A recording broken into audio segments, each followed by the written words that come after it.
नमस्कार दोस्तों, आज इस वीडियो के अंदर एक इंपॉर्टेंट अपडेट मैं आप लोगों के सामने लेकर आया हूं। Recently supreme court of India ने एक इशू को रेज करा है। हालांकि ये जो मैं आपको मुद्दा बताने वाला हूं, सुप्रीम कोर्ट ने कुछ साल पहले ये ऑलरेडी डिस्कस भी किया था और ऐसा होता भी है।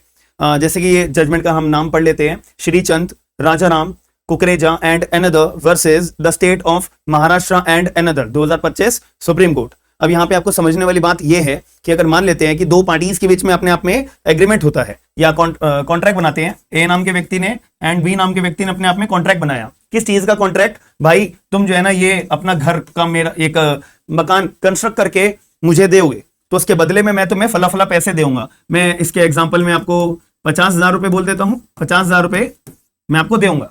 तो ए नाम का व्यक्ति घर को बनाएगा और बी नाम का व्यक्ति पैसे देगा, बात खत्म हो जाती है। अब इस केस में ए नाम के व्यक्ति ने अपना घर बनवा दिया है, घर बना के पूरा तैयार कर दिया है और बी नाम के व्यक्ति ने पैसे देने चाहिए, 50,000 रुपए देने चाहिए।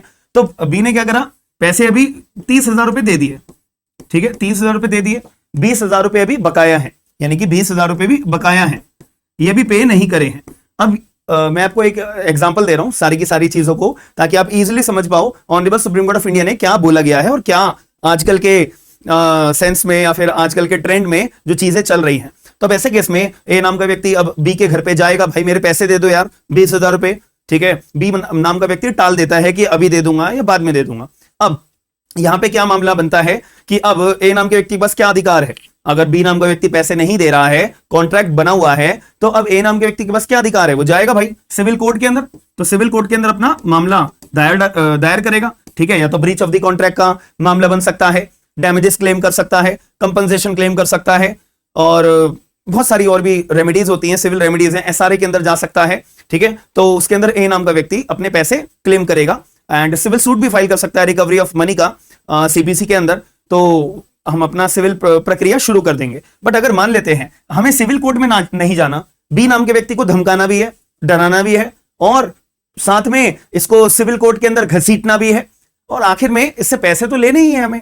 तो ऐसे केस में ए नाम का व्यक्ति अपना क्या एक गलत तरीका अपनाएगा, और मैं ये गलत तरीका इसलिए बोल रहा हूं क्योंकि कानूनी प्रक्रिया के अंदर इसको अलाउड नहीं करा हुआ है। तो ए नाम का व्यक्ति अब गलत अपनी प्रक्रिया क्या अपनाएगा? वो जाएगा पुलिस वाले के पास एफआईआर दर्ज कराने के लिए कि एफआईआर दर्ज कौन कौन से धाराओं में कर सकता है, जैसे कि क्रिमिनल ब्रीच ऑफ ट्रस्ट के तौर पे कि मैंने बी नाम के व्यक्ति के ऊपर भरोसा किया था और उसका काम किया था और बदले में उसको पैसे देने थे मेरे, बट उसने मेरे पैसे नहीं दिए, गबन करके बैठ गया। तो क्रिमिनल ब्रीच ऑफ ट्रस्ट का यहाँ पे एफआईआर दर्ज करा सकते हैं, साथ में चीटिंग की एफआईआर दर्ज करा सकते हैं, साथ में इसके पार्टनर्स भी कोई ना कोई अगर होंगे, मान लेते हैं सी नाम का व्यक्ति भी इन्वॉल्व था, तो कॉमन इंटेंशन का भी यहाँ पे चार्ज लगा सकते हैं।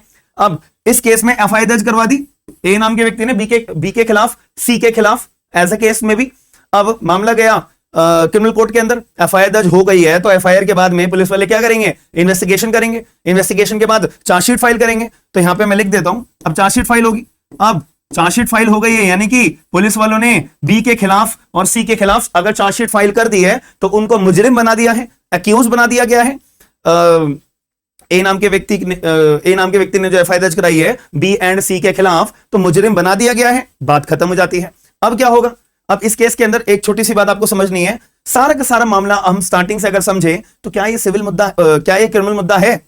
क्या ऐसे मामलों में एफआईआर दर्ज होनी चाहिए? कोई तुक बनता है क्या यहां पे क्रिमिनल प्रोसीडिंग को रन करने के लिए? कोई तुक नहीं बनता है। मामला प्योरली सिविल था, सिविल कोर्ट में जाने वाला मामला था और सिविल कोर्ट में ही अपना सूट फाइल करने वाला मामला था। ए नाम के व्यक्ति ने क्या कन्वर्ट करवा दिया, इसे एफआईआर में कन्वर्ट करवा दिया। अब जब मैजिस्ट्रेट भी के पास भी मामला गया तो मैजिस्ट्रेट ने भी आगे की कार्रवाई अपनी शुरू कर दी बी और सी के खिलाफ। और अब ऐसे केस में बी और सी के पास क्या अधिकार है? बी और सी अपना जाएंगे हाई कोर्ट के अंदर। अब जब मैजिस्ट्रेट कोर्ट का मामला है तो मैजिस्ट्रेट कोर्ट के ऑर्डर की अपील तो अपनी हाई कोर्ट में जाएगी। तो भैया हाई कोर्ट के अंदर गए, हाई कोर्ट साहब ने भी अपना क्लियरली बोल दिया, भाई मामला बिल्कुल बढ़िया है, एफआईआर जो दर्ज हुई है वो बिल्कुल सही हुई है, चार्जशीट जो फाइल हुई है वो बिल्कुल सही हुई है, हाई कोर्ट ने भी बोल दिया। अब at the end B and C के खिलाफ अपने पास क्या अधिकार बचता है अपने आप को निर्दोष साबित करने के लिए कि जो हमारे खिलाफ एफआईआर दर्ज हुई है, हमारे खिलाफ चार्जशीट फाइल हुई है, जज साहब वो गलत है, उसको क्वैश करा जाए। तो ऐसे केस में बी और सी कहां अप्रोच करेंगे? अपना सुप्रीम कोर्ट ऑफ इंडिया के पास। यही मामला था जो मैं आपको बता रहा हूं, Shri Chand Rajaram Kukreja and another versus state of Maharashtra and another 2025 supreme court. तो आखिर में मामला सुप्रीम कोर्ट ऑफ इंडिया के पास आया।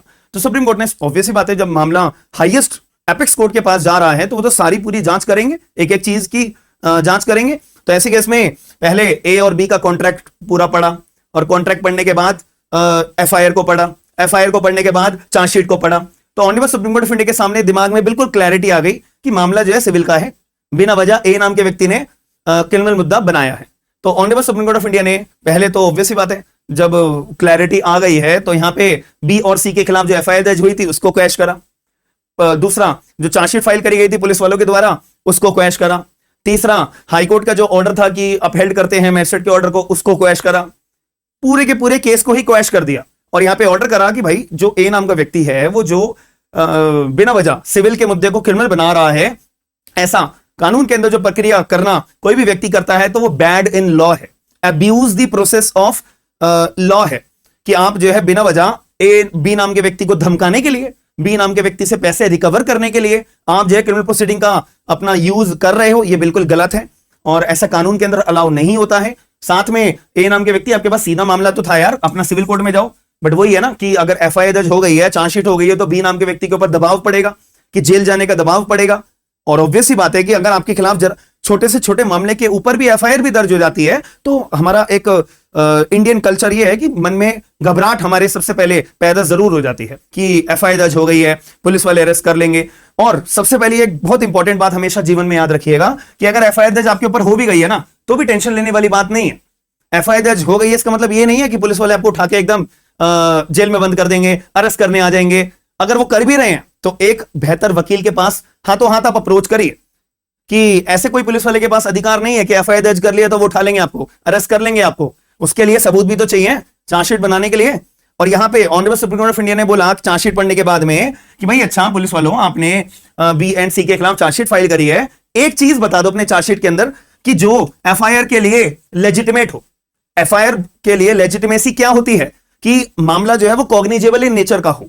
मामला जो है कॉग्निजेबल, ये कानूनी मैं आपको प्रक्रिया बता रहा हूं, कॉग्निजेबल इन नेचर वाला केस अगर आपके ऊपर लगाया जाता है तो ही आपके ऊपर एफआईआर होती है। तो पुलिस वालों, आपने एफआईआर तो कर ली, चलो कुछ भी अपने हिसाब से कॉग्निजेबल ऑफेंस बनाते हुए, तो जिन अपराधों में आपने एफआईआर दर्ज करी है उसका चार्जशीट के अंदर एक बार भी एक छोटा सबूत हमें दिखा दीजिए।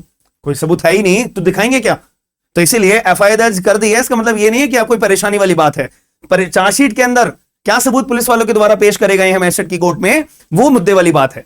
तो वो आपको इंसाफ दिलाने के लिए एक बेहतर से बेहतर वकील आपको इसके लिए बहुत इजीली सारे का सारा केस आपके खिलाफ जो भी बनता है हाथों हाथ क्वैश हो जाएगा, हाथों हाथ। जैसे कि अभी honourable supreme court of India के पास जाने के बाद में आपका जो बी एंड सी के ऊपर केस बनता है, कुछ बनता ही नहीं है, सिविल मामला था, ए नाम के व्यक्ति ने बिना वजह कानूनी प्रक्रिया का गलत इस्तेमाल करके सिविल के मामले को क्रिमिनल बनाते हुए ये अपना इस्तेमाल करा है। तो सारा केस क्वैश करते हुए ऑर्डर करा है ए नाम के व्यक्ति को कि आपके पास बस एक ही रेमेडी है, सिविल प्रक्रिया का इस्तेमाल करते हुए आप पैसे रिकवर करना चाहो तो वो कर सकते हो।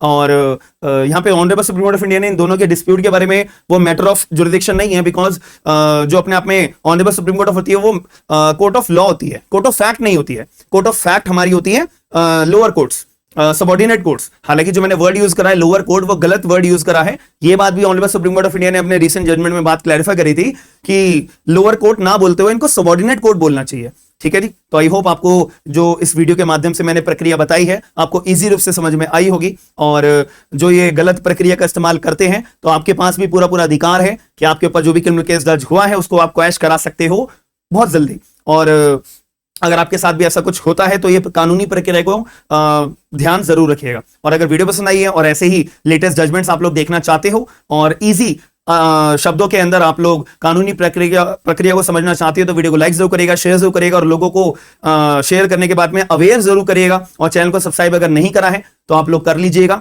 साथ में वीडियो को लाइक करके आपकी जो भी मन में क्वेरी होगी तो उसको कमेंट बॉक्स के अंदर अपनी क्वेरी को मैं आपकी सॉल्व करने के लिए पूरी जल्दी से जल्दी आपको रिप्लाई जरूर दूंगा। बाकी वीडियो को शेयर करके लाइक जरूर करेगा। मिलते हैं नेक्स्ट वीडियो के अंदर। थैंक यू, धन्यवाद।